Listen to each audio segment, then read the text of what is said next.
Pokemon 151 is booming waters right now. It's going absolutely ballistic. It's moving up and up. But it's not just sealed. Sealed is ticking up, but key singles are also going up week on week, month on month. I'm going to do a full market rundown in just a minute, and you can see that there's very few opportunities left to jump into 151 before it goes up into the stratosphere.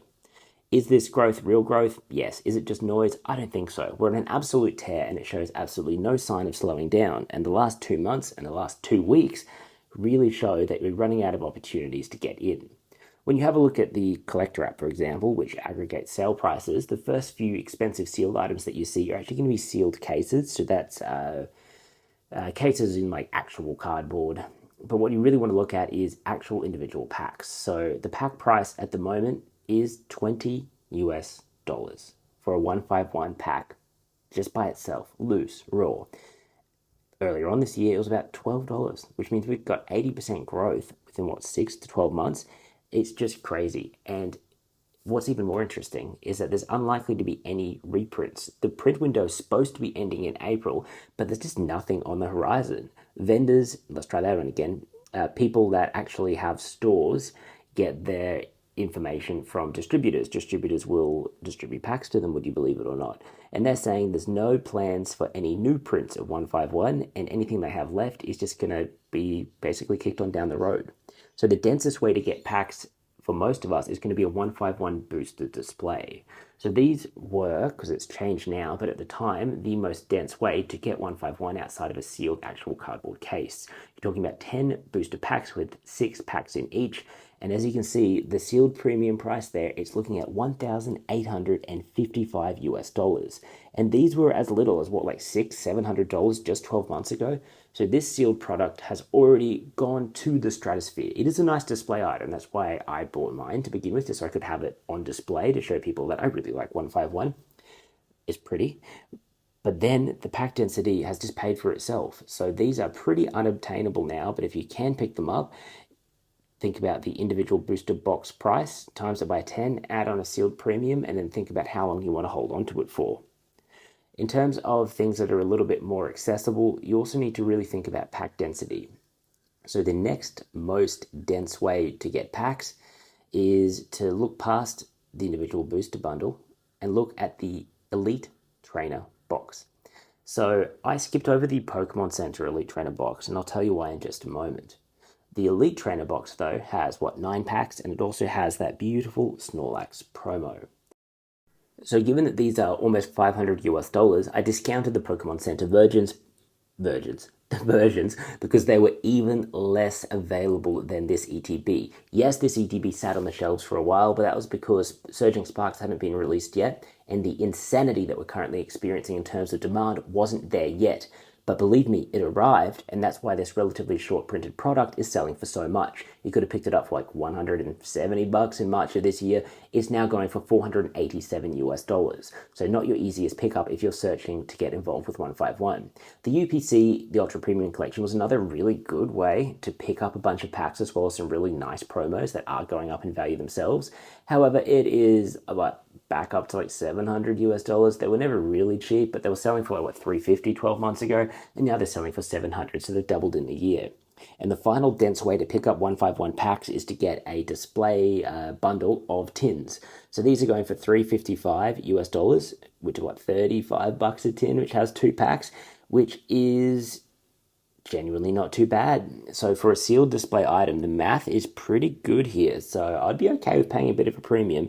And you can see that these never really spiked that much. And even when they dropped, they only dropped to about $200. And they've only gone up about 40%, which in this market for 151 and how bonkers it is probably your best bet to get into the market. See if you can jump on Facebook Marketplace or find someone who's willing to trade you for it.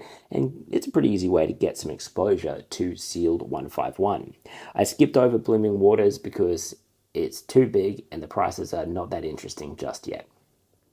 What is interesting though is singles.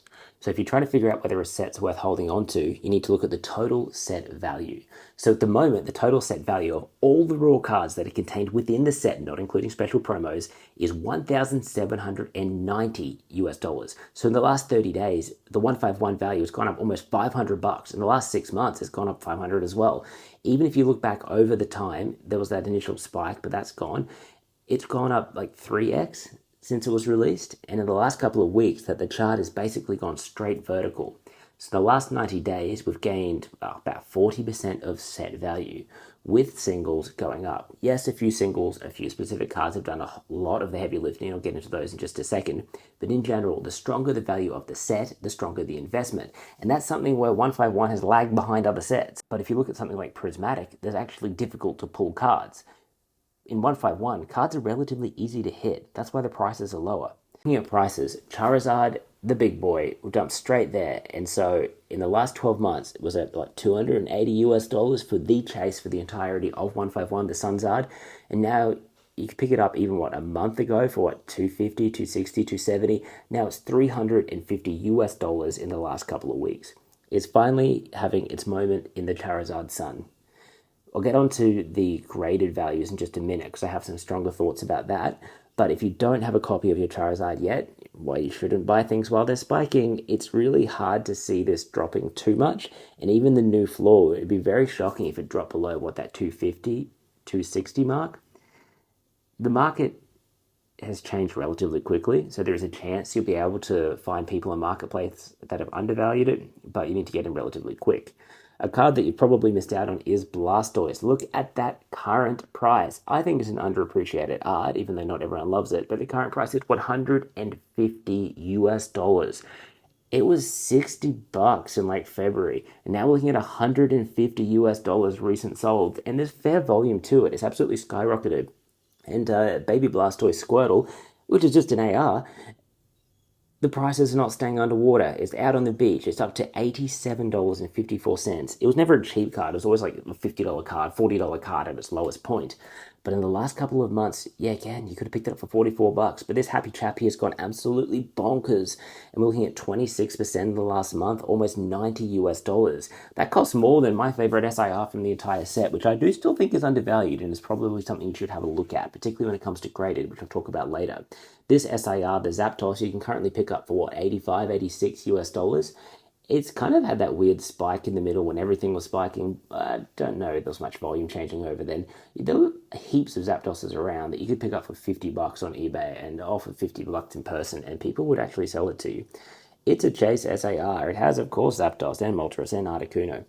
And I'll run you through the graded later because I do actually think it could be a good graded play if, unlike me, you actually have some good, decent cards to send. Even this Charmander is now up to $85, almost as expensive as the Zapdos itself. And again, it was never a cheap card. It was always like a $50 or mid-$40 card. But it's currently at $86. Look at that spike in the last couple of weeks. If you need to get these for your master set, geez, you need to move quickly, otherwise you're going to miss out. The most interesting card to me is this Pikachu, because it is not going to be that difficult to pull, and it is an absolutely gorgeous card. I mostly like it because it has that Growlithe, and there's that purple ghost that you all talk about all the time at the front of the card as well. But ignoring the fact that it's a multi-Pokemon card featuring the mascot of the entire franchise, it's just a nice card, and it's a little bit undervalued in terms of graded cards at the moment. So raw, it's $58, but you could have picked this card up for $23. It was never a $23 card. So when this was low, you should have bought it. I should have bought it. We all should have bought it. But if people haven't noticed it yet, you should basically take advantage of that and try and buy it, because I don't think it's going to retrace that far down. And even if it does, I still think it's going to stay above $30 for the foreseeable future. For that matter, consider things like reverse holos and things that you would normally just discard or hide. Chuck all those in a drawer, because you'll be pleasantly surprised that a 25-cent card is going to be worth like $5 in the future. I'm just talking about run-of-the-mill reverse holos.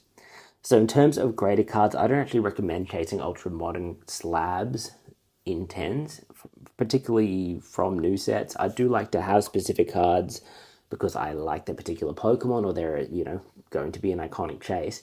but it can be really difficult to actually ascertain how much this stuff is going to be worth, how much of it's going to be graded. You have no idea about the actual gem rates.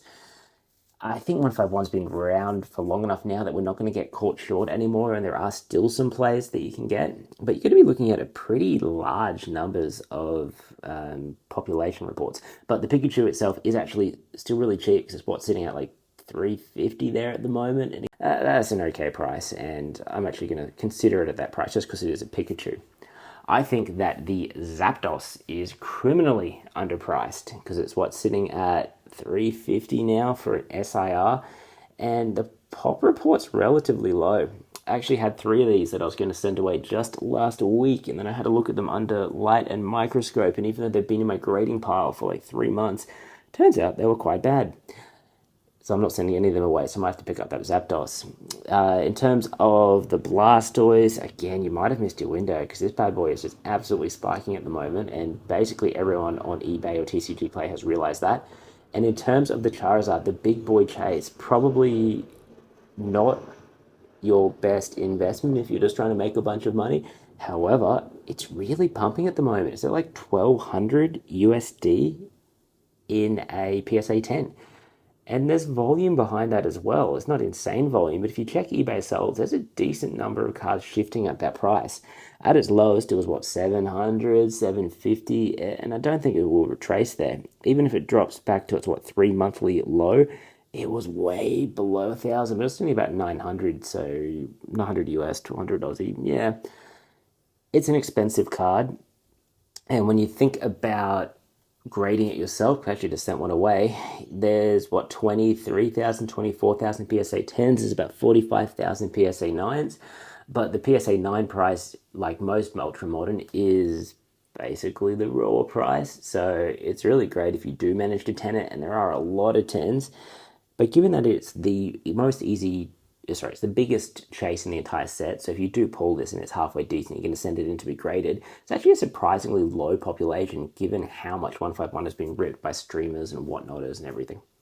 I don't know if I can recommend investing in ultramodern PSA 10s the same way that I really think that 151 sealed is an absolute no-brainer. And even though singles are starting to look pretty nice for collectors, and I think it will give you lots more flexibility to collect more things if you collect quite a few 151 singles right now, then hold on to them for 12 months.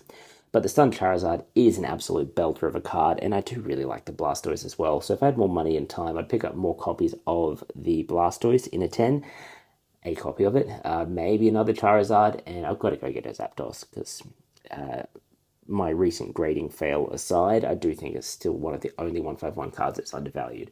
So I made this video basically so I can have a snapshot in time at the start of March of this year, so I get an idea of the market sentiment, which is buoyant and positive, and I really want to see if we're going to look back on this time of 20 USD booster packs and think, geez, that was insane, and I can't believe how much it dropped. I think more likely we're going to see all of this 151 continue to rise. It's technically out of rotation in April. It's basically out of rotation now. It's been out of rotation for 12 months. This really seems more like absorption of supply. It looks like healthy, normal growth. Even so, the vibe right now for 151 is optimistic. It's not really controlled. It's basically going vertical. So if you do find an opportunity to buy any of the sealed products that I highlighted at a decent price, that's the kind of thing that I would do, even without influencers screaming about it. But they are screaming about it, and they're going to continue screaming about it. It's going to be a really fascinating time to see how 151 pops off and see how it cements its place within the Scarlet Violet era top ranks.